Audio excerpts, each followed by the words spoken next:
Hi, I started this video with a few clips taken on different days, mostly just before sunrise. My favourite time to go birding at this time of the year.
On recent birding trips, I've often spent some time waiting with the camera on a tripod, a discreet distance from a small dead tree.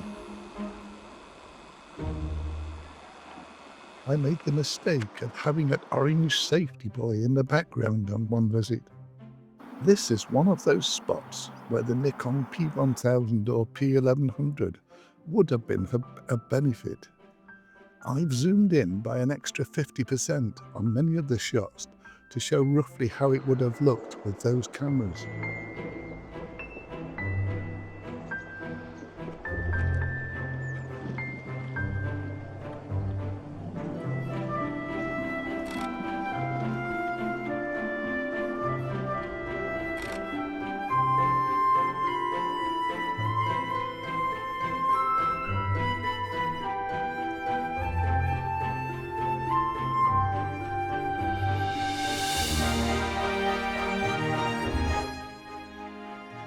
The goldfinches feeding on thistles were taken from the same spot, but other vegetation got in the way. Catching some goldfinches in mid-flight did give me an idea that I tried out on a visit to Warman later in this video.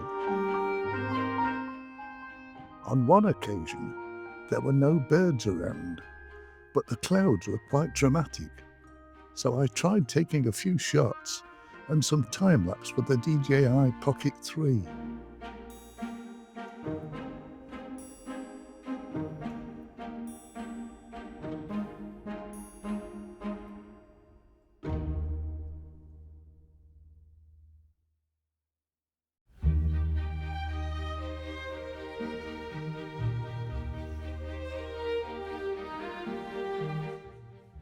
This section is just a few of the shots of insects, birds and the roe deer taken in this period.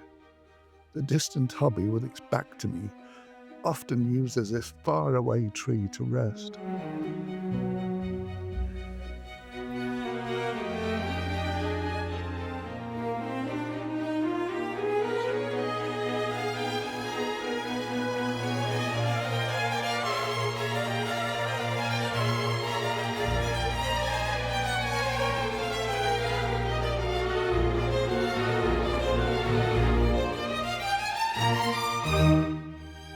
Landscapes are a work in progress for me. I take a walk to a spot that I'm sure has a worthwhile picture in the right light, but only manage to create interest by processing heavily.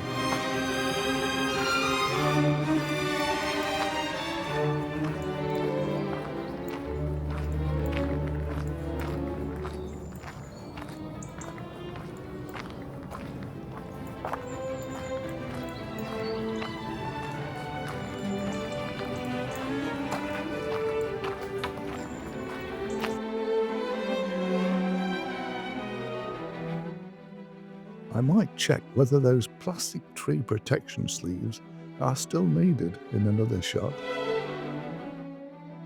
I've left the final image in this section up a bit longer, as it required little extra processing and works for me.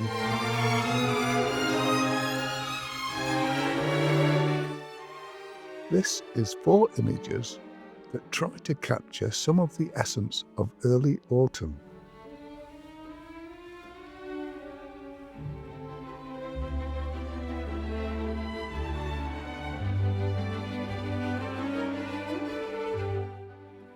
I spent the day at Warnham Nature Reserve in West Sussex with a friend, birding rather than photography as the main priority. A pheasant takes a dust bath.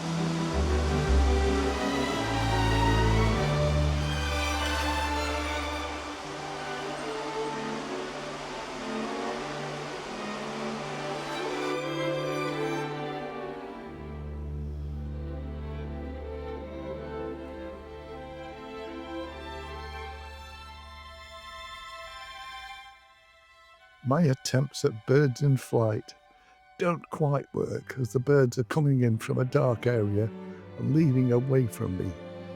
But I get a better idea of what's needed for my next attempt.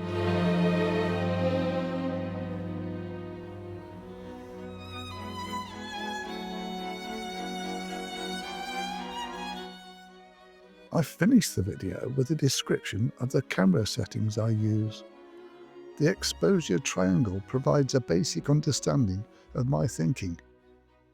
For a given amount of external light, each side of the triangle will affect one or both of the other sides. For example, a wider aperture lets in more light, allowing the shutter speed to be faster and/or the ISO to be lower. The higher the ISO, the more sensitive the sensor is to light at the expense of increased noise. In the P950, the ISO can only be set as a range. I have mine currently set to 100 to 1600. A faster shutter speed helps to reduce the possibility of camera shake. I mostly have the camera in aperture priority mode. I generally have the widest aperture available at any given focal length.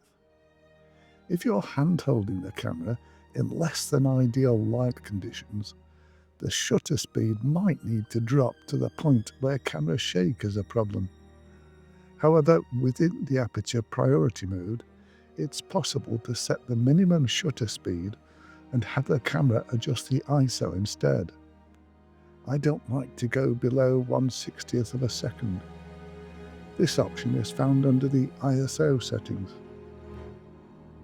For birds or dragonflies in flight, I use the shutter speed priority. However, the menus for aperture priority and shutter speed priority are not independent, so a change in one affects the other. To get around this, I set the parameters I want, including a high shutter speed, in shutter speed mode, and then save the user settings.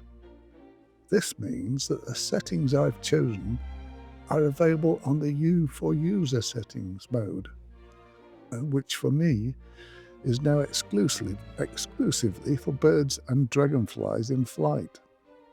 And I don't have to worry that changing settings in shutter speed mode will affect the aperture priority mode, or vice versa.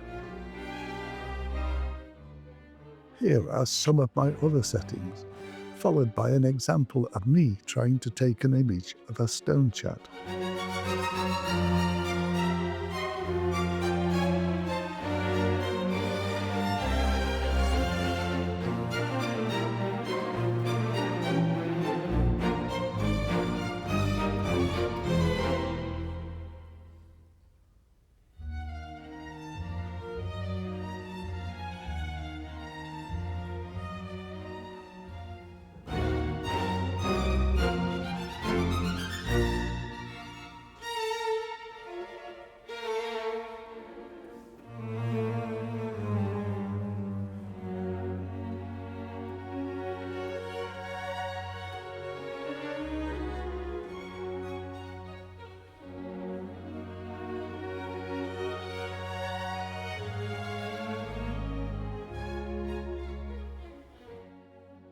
Finally, I've shown 3 sets of images to show that even when taken in error, ISO 1600 might still be usable.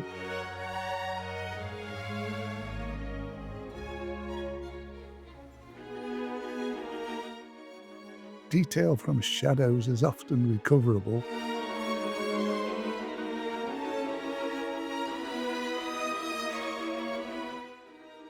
And a lucky image taken in auto mode 2 years ago, where a pair of common darters land in the right light at the right distance from the camera and with the background the right distance from them.